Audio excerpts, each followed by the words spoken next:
My name is Paquette, and I am a lifelong supporter of libraries. Growing up, we didn't have a lot, and part of that is why I love libraries. Because I remember when I was 16 years old, walking into the library downtown, and I hadn't been for a while, because I had kind of given up on a lot of different things.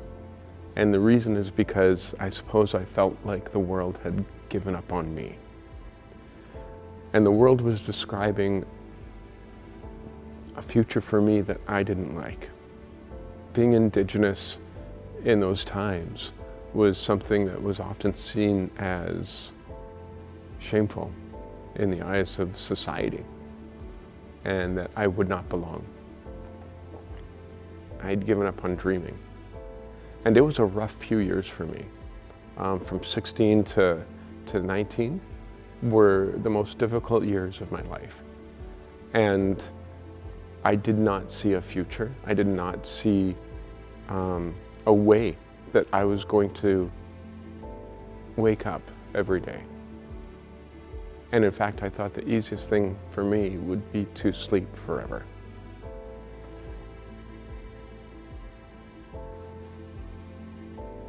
But when I walked through those doors, I just strolled through the aisles. And I specifically remember pulling a book out of the shelf, and it was about the Sistine Chapel, Michelangelo. And I was like, what's this all about? And as I flipped through the pages and I saw that one human being could create something of such magnificence, it blew my mind. And I remember thinking, if I could do just 1% in my life of what this person did, maybe that'd be worth it. And then I pulled another book out of the shelf. And I remember clearly seeing in this book some of the first positive representations of Indigenous people that I had seen in my life. And I have to tell you, it was transformational. It instilled in me a sense of pride, and it showed me that in this world, there are people who might value who I am. And so those two things together planted a seed in my heart. And it took a few years for that seed to grow.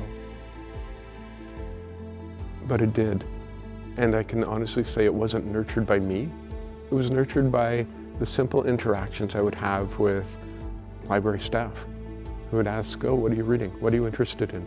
You know, we have more of that. Or, you know, here's another thing that might excite you. And they were right. So those hours and days and years of reading and writing and having conversations kept me going day after day. And what a gift that is. And I think if there are young people in this world today, and there are, who felt the same way I did in their own way, come to the library. You're going to find a second home here. You're going to find a place where you are safe and where people are invested in seeing you succeed, in seeing you just have a great day. And that can make all the difference. And it did for me.